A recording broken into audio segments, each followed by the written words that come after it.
लग्नाचे दागिने म्हणजे श्रीमंत पेशवाई दागिने, नाशिकचे सुप्रसिद्ध सराफ मयूर अलंकार सराफ। ताज्या बातम्यांसाठी नाशिक न्यूजच्या YouTube चॅनलला सबस्क्राइब करा आणि बेल आयकॉनला प्रेस करा।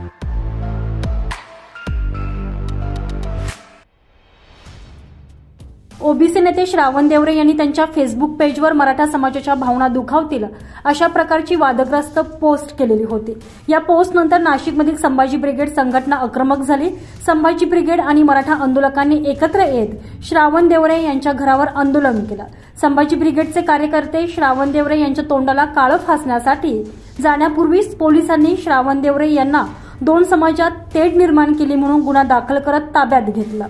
मात्र श्रावण देवरे यांना ताब्यात घेतल्यानंतर देखील मराठा आंदोलकांनी श्रावण देवरे यांच्या घराच्या दरवाजाला काळं फासलं आणि जोरदार घोषणाबाजी केली। आंदोलकांनी श्रावण देवरे यांच्या दाराला बांगड्याचा हारही टाकला। शिवाय श्रावण देवरे यांना जिथे भेटेल तिथे फोडण्याची भाषा करत इशारा देण्यात आलेला आहे।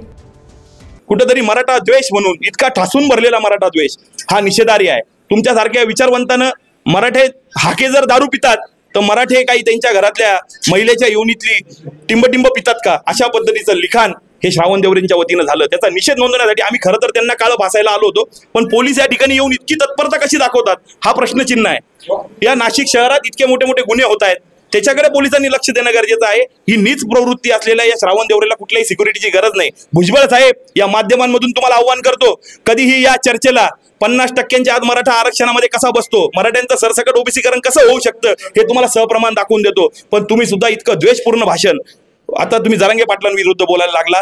जरांगे पाटलांनी मराठ्यांचं नेतृत्व स्वीकारलं, इतकं प्रामाणिक, नितळ आणि निर्मळ नेतृत्व मराठ्यांना मिळालंय। हा मराठा समाज पूर्ण जरांगे पाटलांच्या पाठीशी भक्कमपणे उभा आहे आणि मराठ्यांना 50% आज आरक्षण मिळाल्याशिवाय आम्ही देखील स्वस्थ बसणार नाही।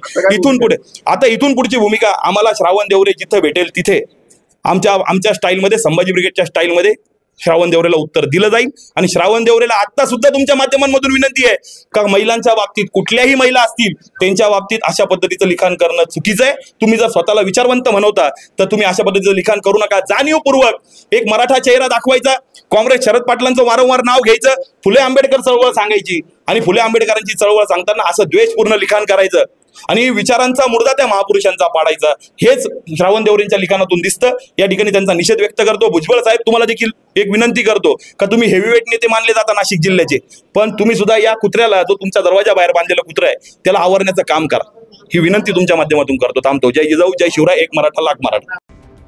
दरम्यान पोलिसांनी आता या प्रकरणात श्रावण देवरे यांच्या विरोधात गुन्हा दाखल करत कारवाई केल्याची माहिती दिलेली आहे। त्याच्या डोक्यात काय आहे ते त्याच्या याच्यातून कळतं, परंतु एखाद्या व्यक्तीने विकृतीतून किंवा एखाद्या अपराधातून जर काही केलेलं असेल त्याच्यातून सामाजिक एकोपा किंवा कायदा व सुव्यवस्था अबाधित राहणे ठेवणे हे सर्वांचं कर्तव्य असणार आहे। तर कोणीही कायदा हातात न घेता पोलिसांनी केलेल्या कारवाईवर विश्वास ठेवून ठाम असणं गरजेचं आहे। व्हायरल केलेली होती, त्या संदर्भातच काल उपनगर पोलीस स्टेशनला आमच्याकडे 338/24 BNS कलम 196(1) आणि 353(2) प्रमाणे गुन्हा दाखल आहे। त्या गुन्ह्याच्या अनुषंगाने आम्ही त्यांना या ठिकाणी ताब्यात घेऊन या ठिकाणी योग्य ती कायदेशीर कारवाई त्यांच्यावर केलेली आहे। त्यांचा मोबाईल पण आम्ही त्या ठिकाणी पंचनामा करून जप्त केलेला आहे। तर एक इलेक्ट्रॉनिक माध्यमाद्वारे दोन समाजामध्ये, दोन जातीमध्ये तेढ निर्माण करणारं वक्तव्य त्यांनी केलं असल्याने त्यांच्यावर ही कारवाई आम्ही केलेली आहे। आज आमच्याकडे संभाजी ब्रिगेडचे कार्यकर्ते या ठिकाणी पोलीस स्टेशनला येऊन या संदर्भात त्यांनी चर्चा केलेली आहे। तूर्त त्यांनी काही आमच्याकडे लेखी काही दिलेलं नाही आहे, पण ते आमच्याकडे एक निवेदन सादर करणार आहे आणि याच्यानंतर प्राप्त होणारे जे निवेदन असतील ते ह्या गुन्ह्याच्या अनुषंगाने पुरावे म्हणून आम्ही त्या ठिकाणी त्या गुन्ह्यात ते समाविष्ट करणार आहोत। कायदा मोडू नये असं आमचं पोलिसांचं म्हणणं असेल, कारण की यांनी कायदा हातात घेतल्याने यांच्यावर गुन्हा दाखल झालेला आहे आणि कायद्याच्या चौकटीत राहून पोलिसांनी त्यांच्यावर कारवाई पण केलेली आहे।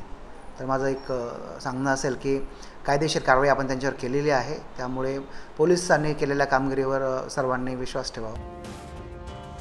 संजय परमार, नाशिक न्यूज, नाशिक।